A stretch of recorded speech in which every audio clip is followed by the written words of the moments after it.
Good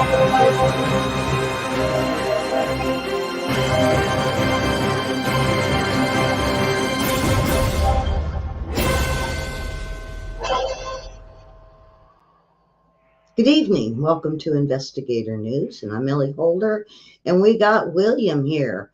And William, boy, little mini vacation and bringing in the new year.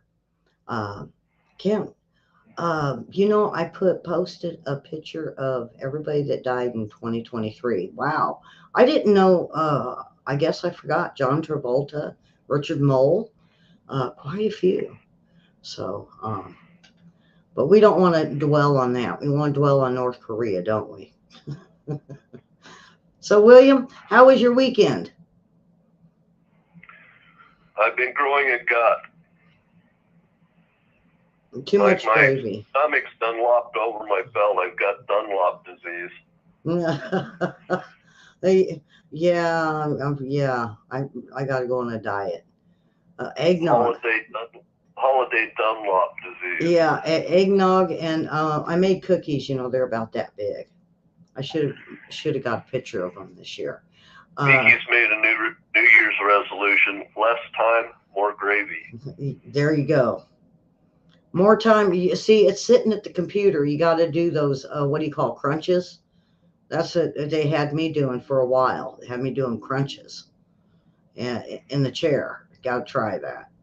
Even if you got to bring your legs up to your chest yourself. They say it works. No. All right. Too much. I may never get out of that chair. So, Kim Jong-un, North Korea, he said his military should thoroughly annihilate the United States and South Korea if provoked. This came after he vowed to boost national defense to cope with what he calls an unprecedented U.S.-led confrontation. I'm sorry. There was a 5-day major ruling party meeting last week, and he says, yep, that's it. 3 more satellites, 3 more military satellites. He's going to produce more nuclear materials. He's going to develop drone attacks this year. He cited the U.S. and other hostile forces. Military moves has got him, putting him in gear, and he's going to be ready for war. His army should deal a deadly blow to thoroughly annihilate them by mobilizing all the toughest means and potentials he has without a moment's hesitation. Boy, he talks big for a little guy, huh? Well, Rocket Man's got a problem. It's called his little sister, and the two of them spar on who's going to be the most powerful in the country, and apparently he's feeling a little threatened. He's called South Korea. He said they're tainted. They are tainted by Yankee culture. The culture is just wrong. The United Nations did protect South Korea, so I guess they're right that way.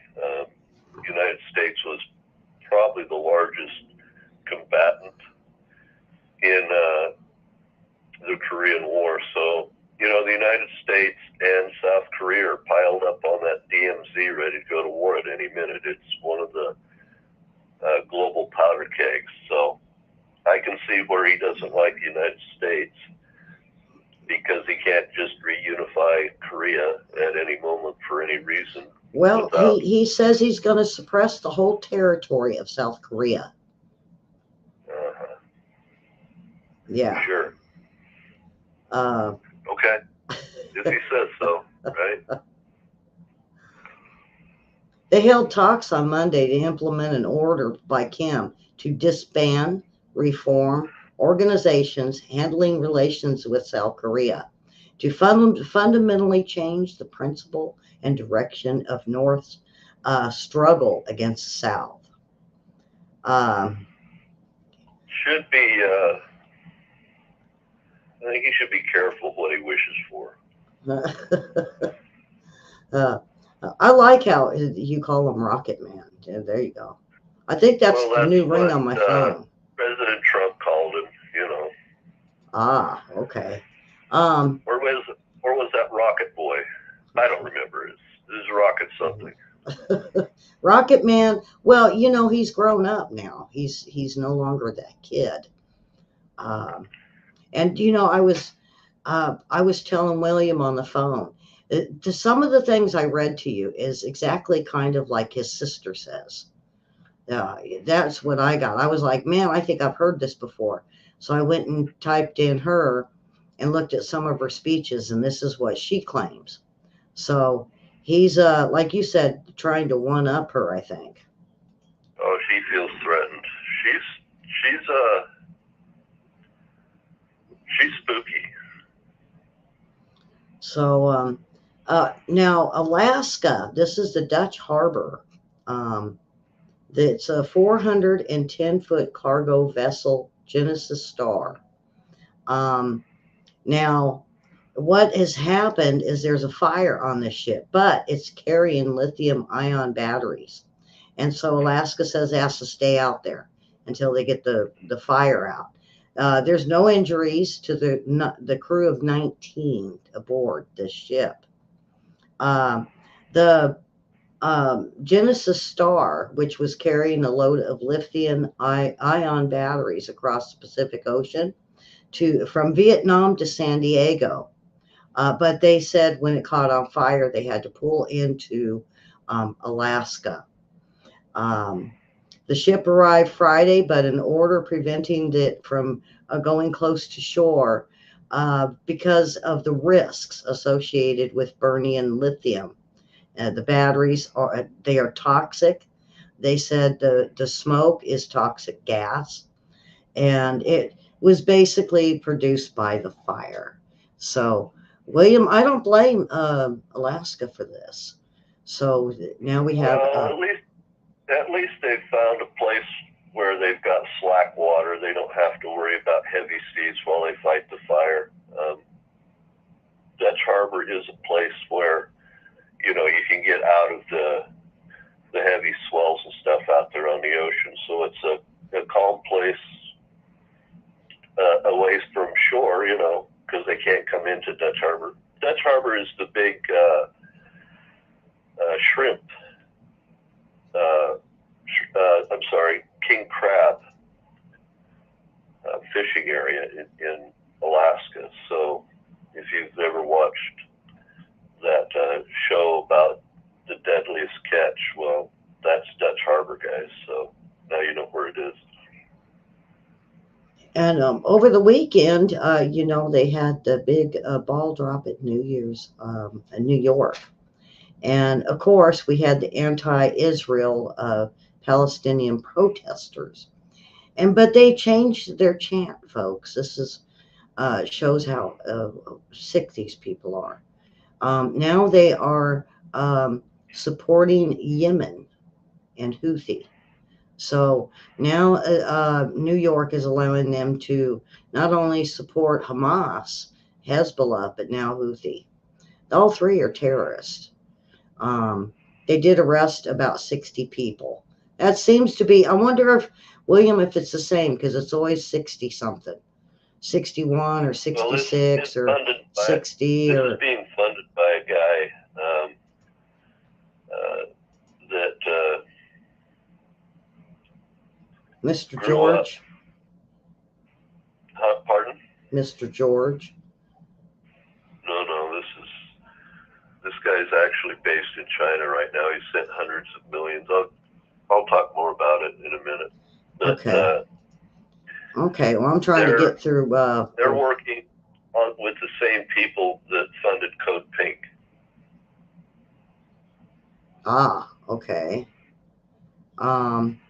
And over speaking of Yemen and Houthi, now Iran's warship enters contested regions of the Red Sea, but they say it's in the shipping lanes. Um, they announced Monday it has sent a warship into increasingly contested waters of the Red Seas. as the navies from other nations work to stem attacks from Iran-backed Houthi terrorists. Iran has decided to send in one of its own warships. So now, what is being said is they have stepped up and sent one of their warships, knowing that the United States won't um, uh, retaliate, won't confront Yeah, them.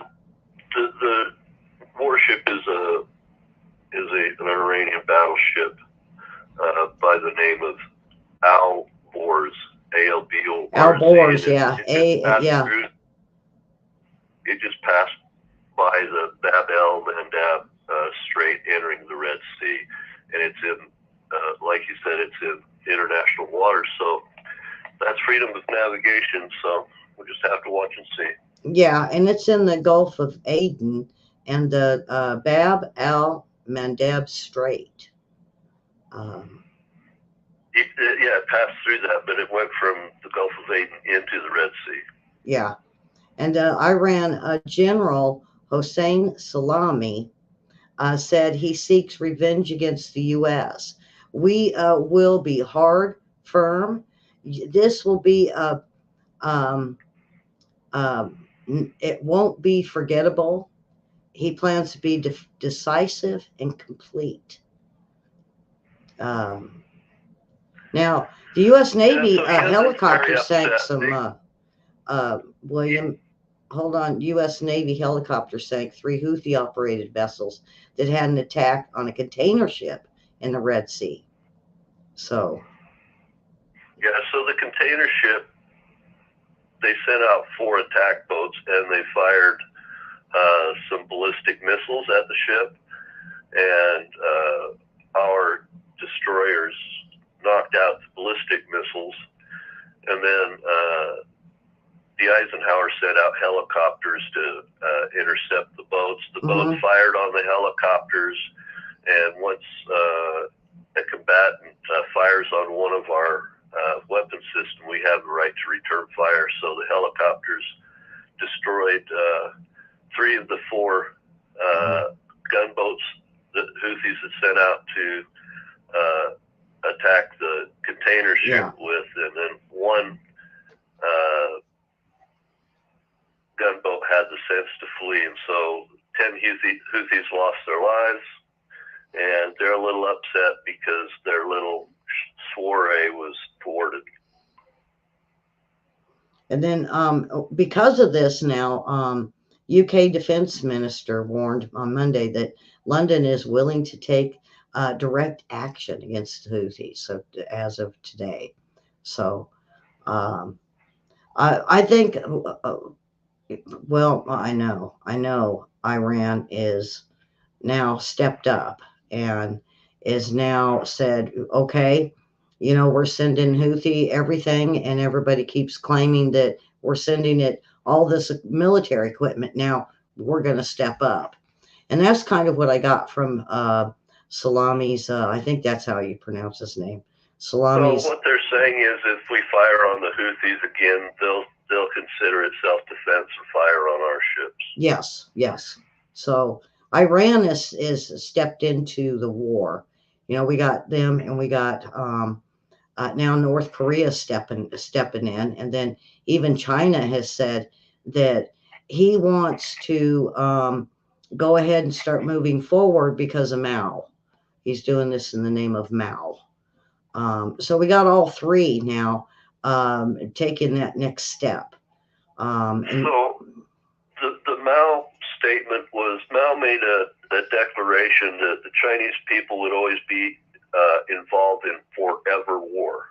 And so that's what he's quoting, is forever war against the world. As communists have to expand, so they're involved in forever war. And so that's what Z is saying. So now Russia, I was surprised this morning to hear that they put their air power into the skies. And not only that, but drones, and made one of the biggest strikes on Ukraine that they've ever put out in one day. It was almost like what Hamas did to Israel, except for it was all air power, air and drone, and destroyed a lot. One of the, like Putin said, he's not going to back down, and he's moving forward, and he'll make a point of showing them that he's not ready to back down. And then this, I kid you not, William, this airstrike was within hours after he made his New Year's speech. So it was, they said it's one of the biggest that he has ordered since the war started. So this is also international diplomacy. He's letting everybody know in 2024 that he's not backing down. He's not just saying that to Ukraine. He's saying it to NATO and the United States, that he's not going to bend his will with regard to those provinces, and he's willing to punish anybody that gets in the way. And I wanted to touch on something. We had Durham before the Congress, and they were asking him questions because he had finished the Durham report. And you know me with the Clintons, I breathe the Clintons and everything about both of them since what they did to Arkansas. Now, Special Counsel John Durham found the Department of Justice and FBI, and it's even mentioned in some of the documents, even the State Department, because that's who Hillary worked for under Obama. They failed to uphold their mission and of the strict fidelity of the law when it launched the Trump Russia. Um, it's a 300-page report, and that based on the review of Crossfire Hurricane and related intelligence activities, they concluded that the department and FBI failed to uphold their mission and the law with certain events and activities described in the report. Despite the acquittal, the Durham trial of Sussman added to the evidence that Clinton campaign plotted the whole thing to tie Trump to Russia. But then we got Adam Schiff that pushed it not only into Congress with lies, but the media. And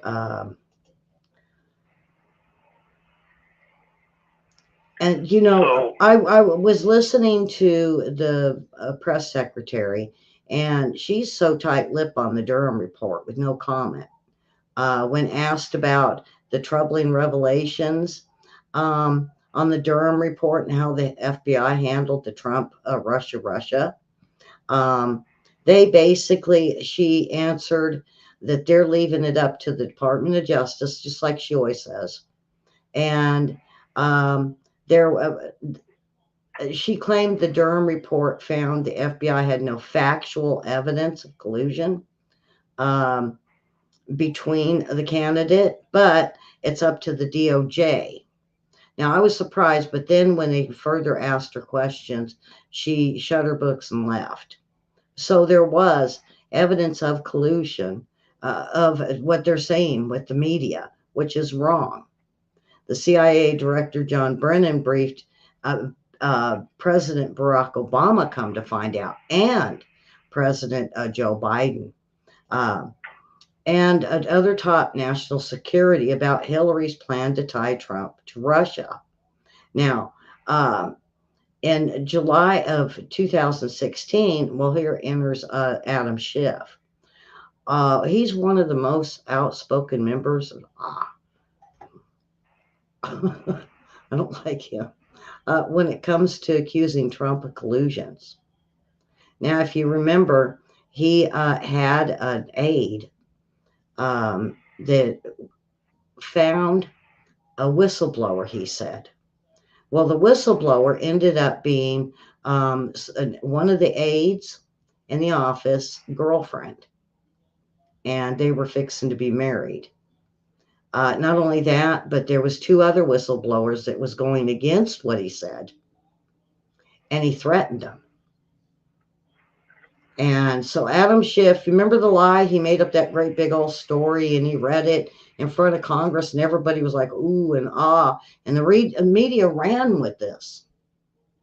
And then he says, oh, well, I just wrote that up, kind of like a poem.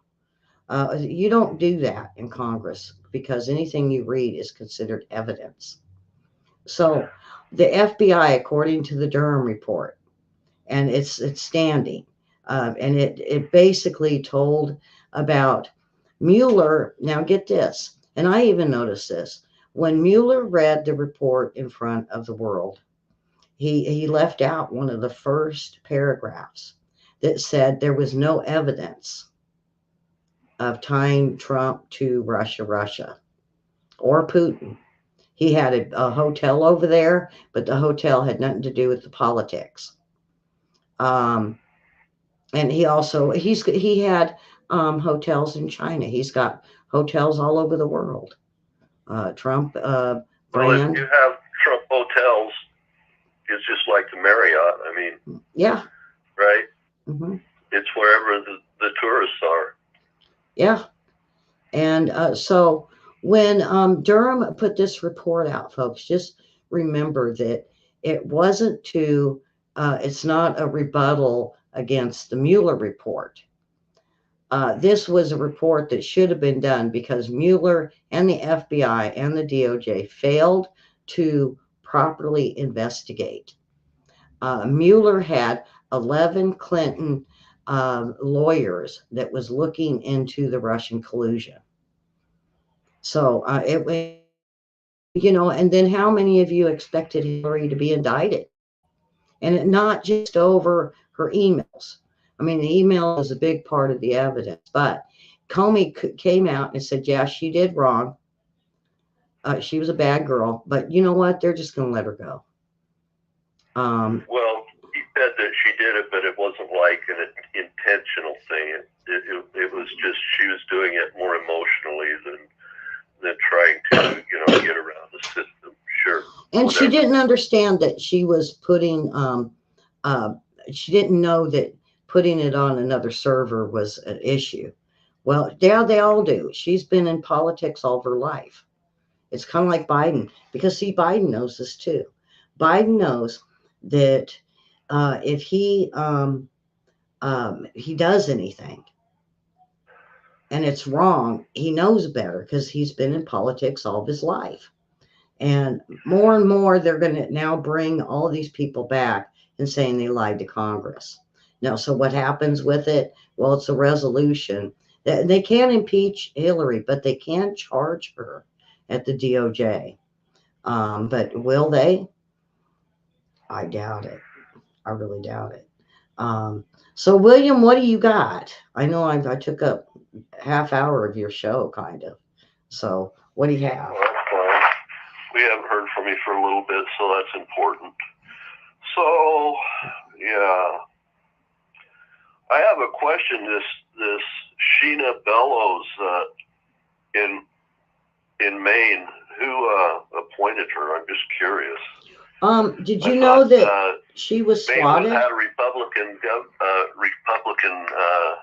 governor, didn't they? Did you know that she was swatted? That's wrong. That should not happen. Anybody that's swatting people, you're. You know who else they swatted? I'd like to say this: you're putting lives in danger. Yeah, and they're People dragging get them out of their killed doing this. houses. They're storming in. They're dragging them out of their houses, and they're totally going through all their stuff. You know who else they swatted over the weekend was, remember the guy with the pawn shop with the Hunter Biden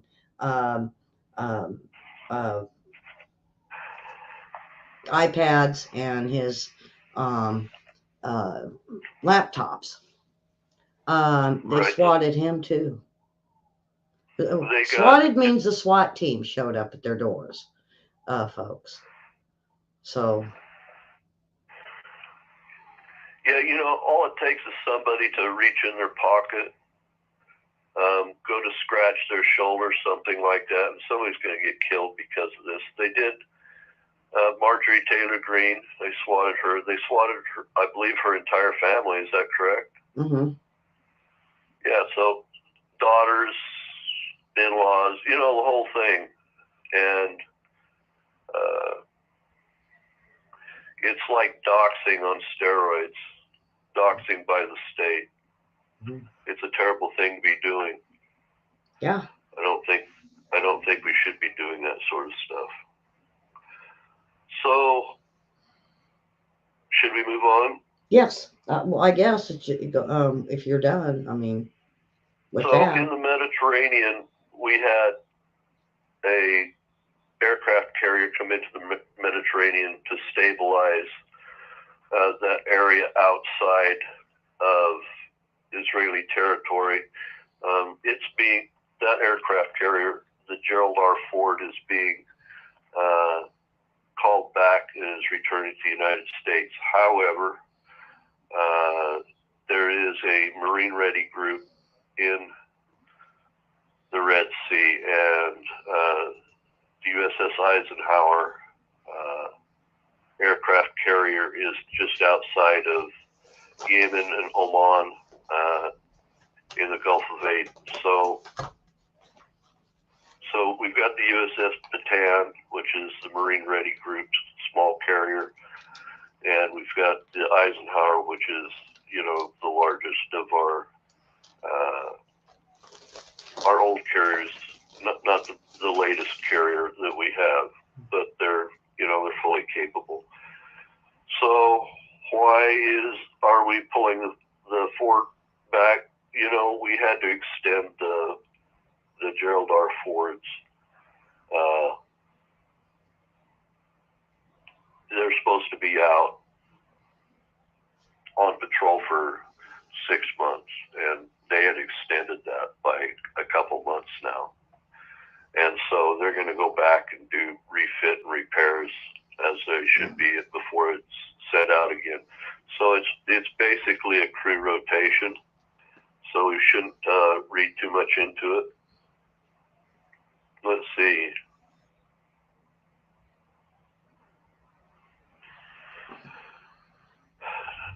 Israel, the war on Gaza has shifted now, especially in northern Gaza. They're going to start spooling down the number of troops by 2 divisions in northern Gaza and let those citizen soldiers return home and get their bodies strengthened up, reconnect with their families, and go back out into the community and make sure their businesses and jobs are being taken care of so that the Israeli economy can stay strong. And so that's happening. The fight into southern Gaza is going to be reduced some. However, the Israel Defense Department says that it's likely they're going to have combat operations in Gaza throughout the entire war, throughout the entirety of the year 2024. So we can kind of look forward to that. Yeah. Now, Xi just had a big New Year's speech, and he's saying that they're going to recreate Mao's continuous revolution. And I want everybody to keep in mind that between Mao Zedong and Stalin, communists killed over 100 million people. 100 million of their own people in the last century. So if you're communist, that's what's going to happen if you decide to be communist.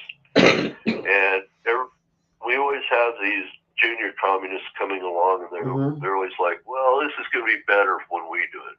Nothing bad's going to happen. Well, every time communist has been tried, it's always been a failure and always ends up with internal genocide.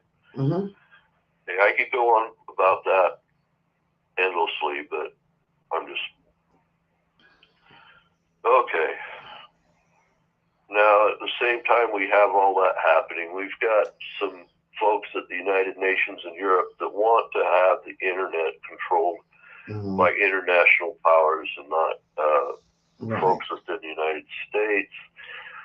And at the same time, big tech is bracing for a wave of antitrust rulings. They've been in court, and these rulings are supposed to come out in early 2024. So you could be seeing some of these big tech, like the ABC group or the some of the other groups, maybe, you know, have some judgments put on them. Okay. Yeah. So we've kind of got some mixed advocacy going on, according to Jihad Watch. While our Navy was fighting jihadi Houthis on the seas, pro-Hamas rally in New York City were involved in a chanting. They were chanting, "Yemen, Yemen, make us proud, turn another ship around." Yeah. And at the same time, they were doing the Nazi salute. So it's weird. Well, you know, they're going to ban books that had anything to do with, you know, like Schindler's List book, Anne Frank, and there's quite a few others that wrote about the Holocaust, and they're trying to get a ban statewide. So these folks that were protesting, they're part of the Party for Socialism and Liberation, and you need to know that that's a Leninist communist party. Now, Neville Roy Singham, who was born to a professor father, radical professor father, who's affiliated with the Nation magazine, and who palled around with folks. His father palled around with folks like Castro and Chinese Akina. He's been the one that's been operating this big pro-Hamas gathering in New York City, and he's operating out of communist China. So he's been financing these groups, including these ones that were doing the Nazi salute and chanting, to the tune of hundreds of millions of dollars. And he's been involved in all kinds of these left groups, including Code Pink.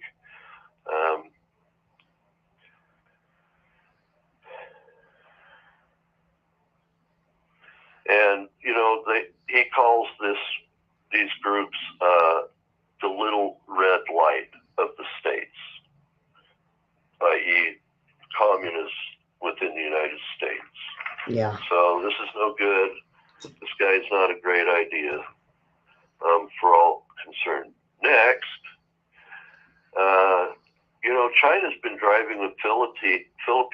Philippines didn't have much to do with the United States until China decided to start pushing Philippine ships and resupply boats around in the South China Sea. And they're driving the Philippines' political bodies towards U.S. military cooperation. I don't know if China wants that, but that's what they're getting. Now, let's talk about the Great Reset Project from the WEF. Now, Ellie wanted me to find out who was at the top of this thing, who was really driving it. And so I've done it. And it turns out it's none other than our former prince, and now King Charles of Great Britain. And he's been involved with, you know, Mr. Kerry of the Climate Project, and also Klaus Schwab, Melinda Gates, Bill Gates, other globalists, And, he's been wanting to push this Great Reset because he wants to rebuild the world. According to him, he wants to rebuild the planet. But I'll just add to it. He wants to rebuild the planet in his own image. Looks like King Charles doesn't feel like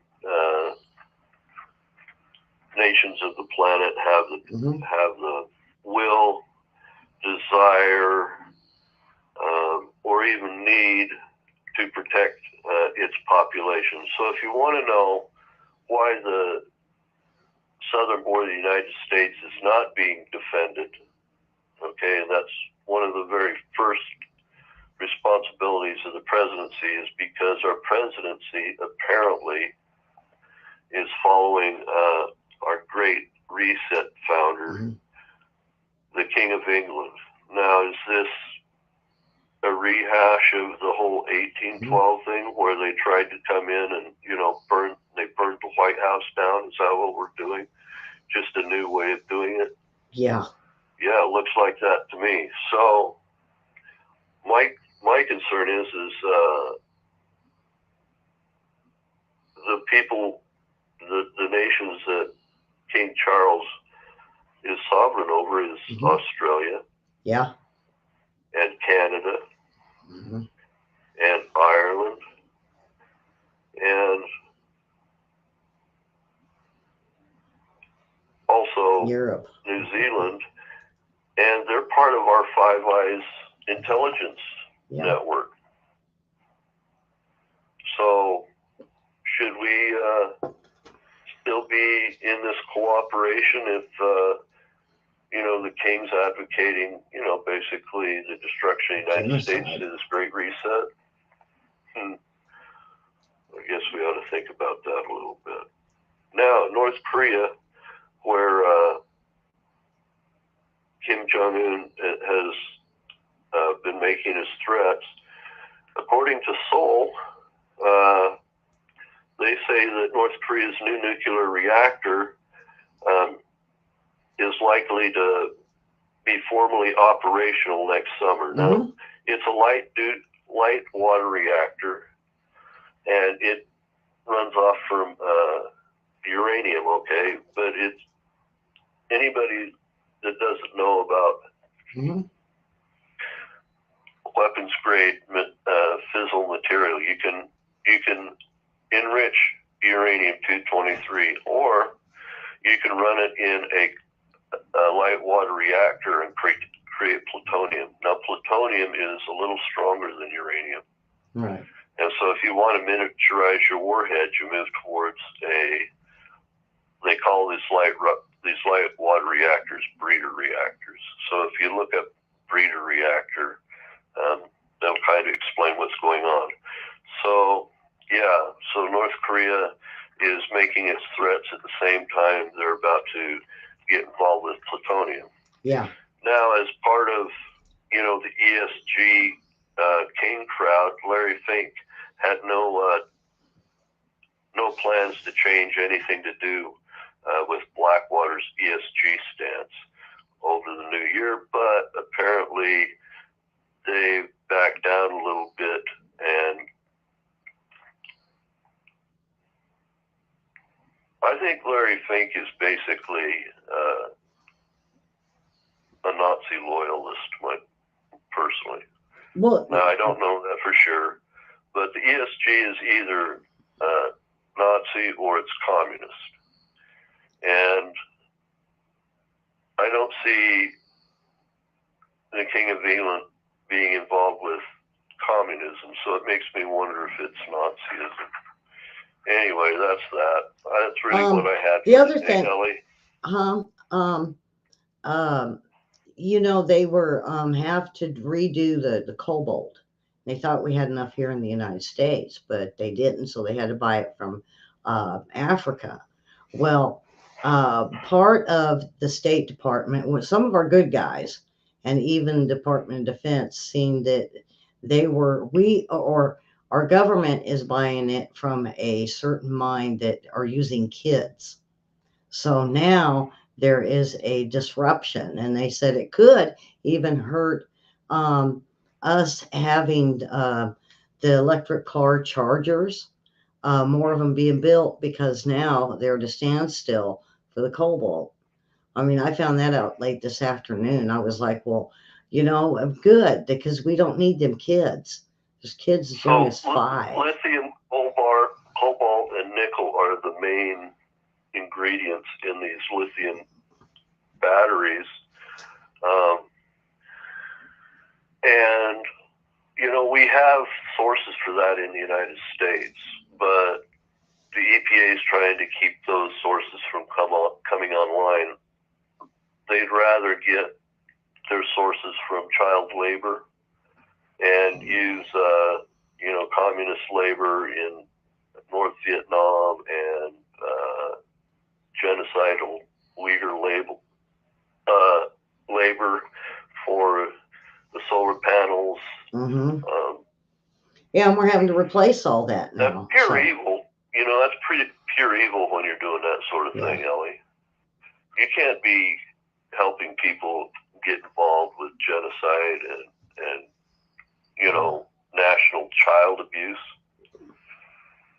Well, the average child over there by those mines is, I think, 18, 19, and they're getting cancer so bad that they're just suffering after the age of 18. Yeah, and the Russian Wagner group is taking the profits off that. Mm-hmm. So we're giving the Wagner group profits, right, that they're using to pay their Islamic jihadists in Africa, right, and also aid in the fight against Ukraine.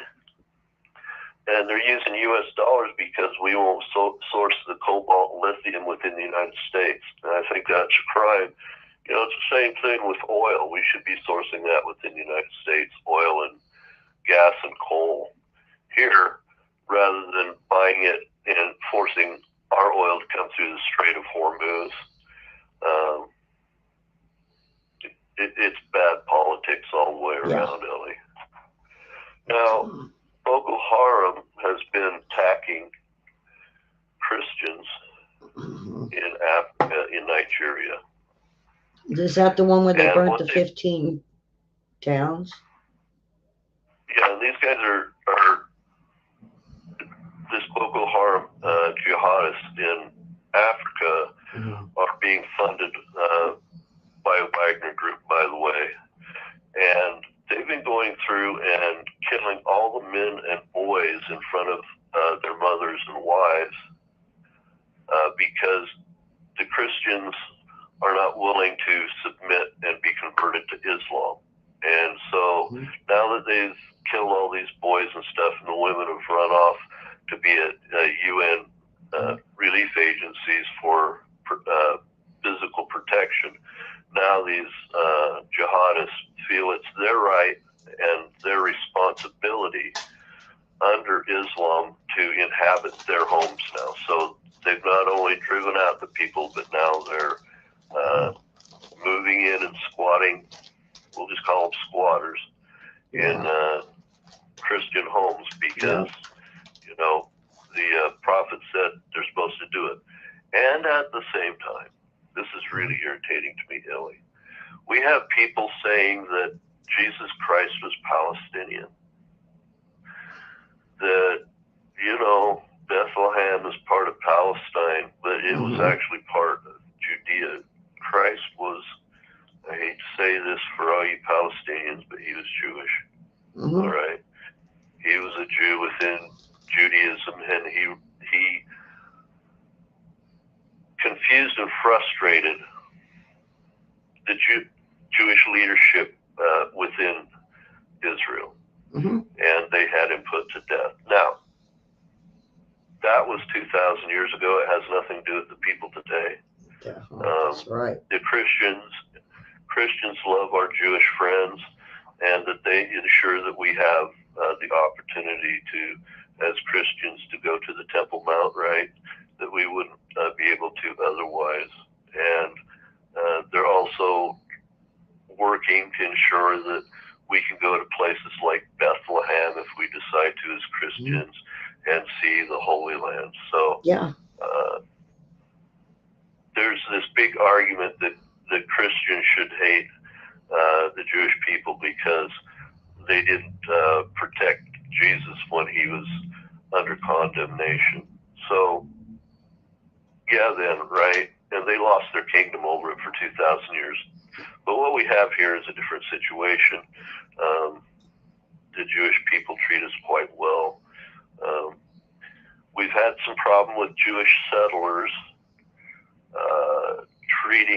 badly treating Christian groups that have been going what is called the Via Dolorosa, the way of suffering.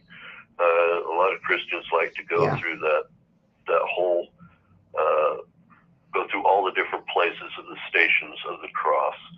And we've had some Jewish fundamentalist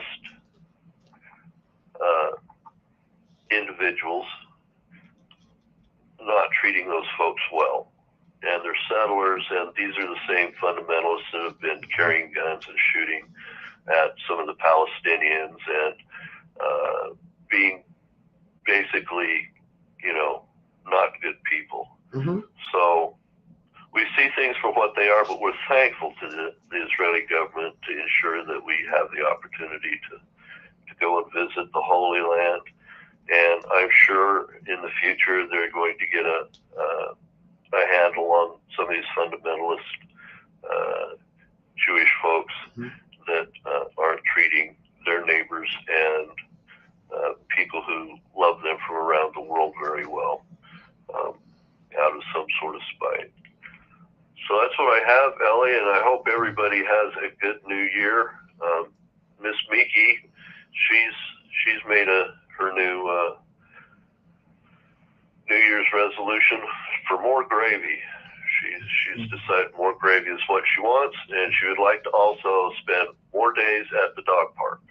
So that's our New Year's resolution. I tell you, that's way better than what Newsom wants for California, because everything that was voted in or he put in, and it's just a reminder to all of us that everything that got signed in 2022 goes in effect in 2024.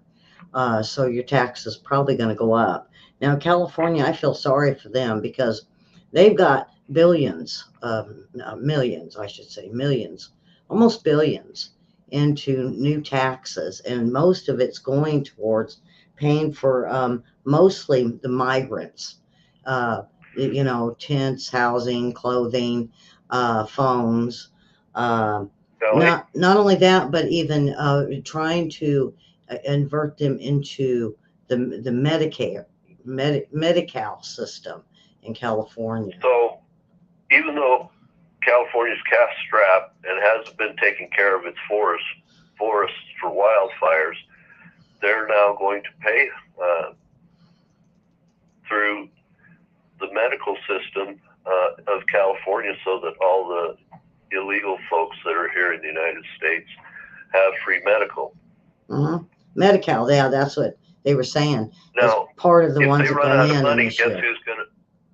If they run out of money in California, they're going to go to the federal government for help. Right. And it's our responsibility to give these folks all medical in California, and if they have problems, they'll need to be bailed out. Now we're going to have New York do the same thing.